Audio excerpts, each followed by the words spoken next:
Today I'm putting my new junk journaling system to the test.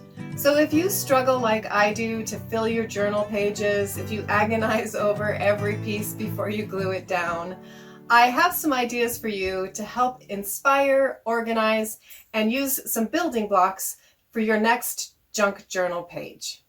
This is the final video in a series that I've been doing on junk journaling, and if you missed the first 3 videos, I will link those in the description box. I started this journey because I wanted to improve my junk journaling pages.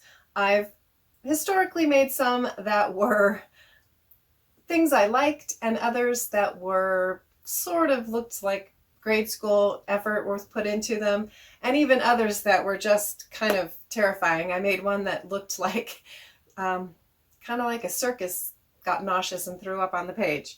So because I don't work with a lot of really coordinated papers, I don't buy a lot of stamps and stickers and crafting scrapbooking paper, I like to use a lot of recycled materials. And so my journey started with converting junk mail catalogs into junk journals. So you combine the pages, add some gesso, and it's a very inexpensive way to make your own junk journal.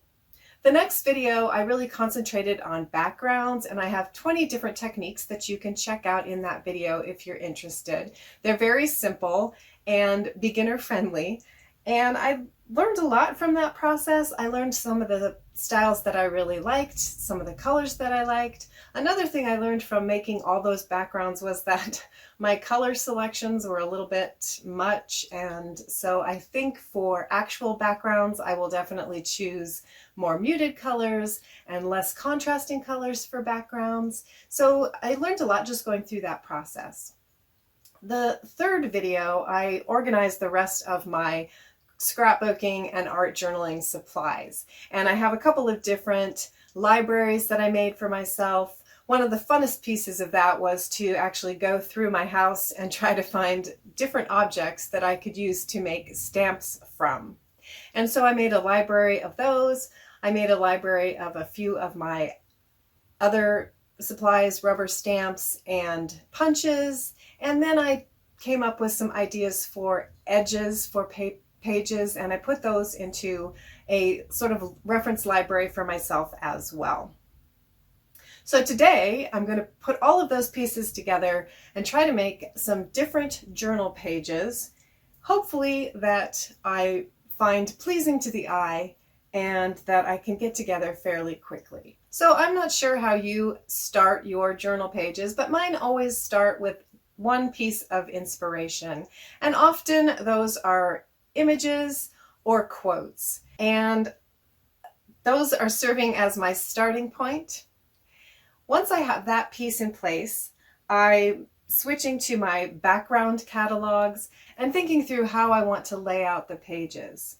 Because I don't have a lot of matching stamps and papers, I often struggle a little bit to get enough visual interest on my page. And learning to do a little more deep and interesting backgrounds has helped that quite a bit. I still have quite a ways to go, but I do think that the building blocks have helped me to actually come up with some more interesting and engaging pages to look at. This process has also taught me a lot about what my style is. I see a lot of videos of other people doing their junk journals, and I'm definitely drawn to a certain style. I like that sort of more grunge look, I guess. I'm not sure what it's called, but sort of with the deep browns and the dark backgrounds. And so I've done some pages with that in mind. I also, because I'm using newspapers and clippings from the newspapers, end up with sort of interesting color palettes sometimes. So once I've chosen a background that I think I want to use with whatever my inspiration piece is, the next thing I want to do is to decide on a color palette. And to be honest, this is where I still really struggle quite a bit. Maybe I need to add some paints to my collection, but I tend to overdo it with the colors, as I mentioned before. And So that's something that I've learned through this process. So for my first journal page, I knew that I wanted to use a quote, and I have a book that was some vintage photos, and so I used a photo from that as well. And like I said, I like the sort of brown and more neutral tones, and so I started with the tea bag background, and I was able to add a little bit of more texture with one of my paper tubes by using my texture and stamp library. And I also cut the images of the birds out of a calendar page and used some of my rubber stamps as well.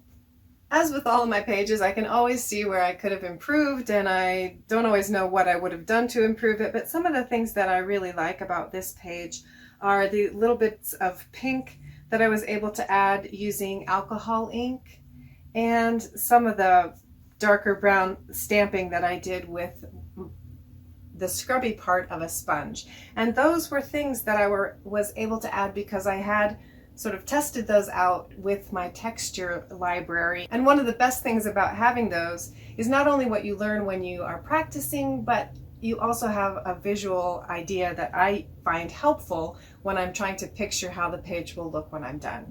My second page was very overworked, and I started with some Monopoly money decoupaged onto the background, and I didn't like the way that that looked at all, so I put a little bit of gesso on top and then just started playing around with some different alcohol inks to color the background. And I used some calendar images that I sort of fussy cut to add to the image, and a little bit of matte paper as well. And this one has definitely sort of got a grunge look to it.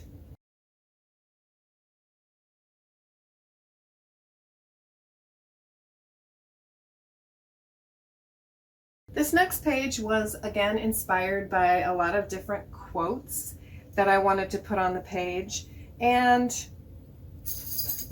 there are things I don't like about this page, but there are also things that I really do like about the page. And I do definitely like the background that I was able to achieve with the pink and the darker browns on the back. This started with my spray technique for the alcohol ink to make the background.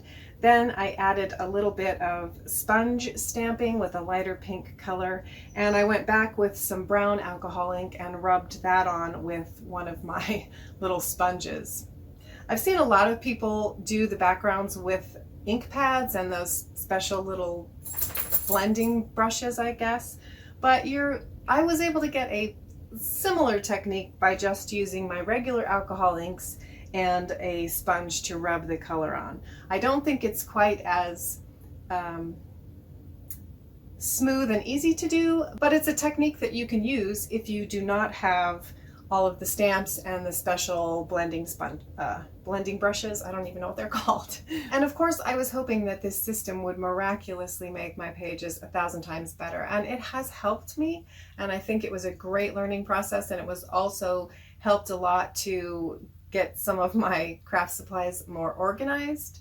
So I do recommend this if you struggle with your own pages, but it's not a magic bullet that will immediately make your pages as beautiful as those that do it all the time. So with that in mind, the next page that I'm going to attempt to make is some clippings that I took out of a magazine page, and it's going to say, "Celebrate the joy of doing things badly," because that's one of the things as a creator that I'm trying to be more open to, and that is that not everything turns out perfectly, and that you can't expect to be the best at something the first time you do it. And while I've made other journal pages, this is not my main focus. I do recycling and upcycling, and occasionally I like to come back to the junk journaling pages. So it's unrealistic for me to expect to be able to draw beautiful drawings like some of the artists do in their art journals. And it's also unrealistic for me to think that my pages are going to match and have beautiful imagery when I don't specifically purchase any matching imagery or stamps. But I can improve and learn, and this system has really helped me to better understand what techniques I'm able to do using the skills and supplies that I already have. and it's also helped me visualize better how the elements of my pages will fit together.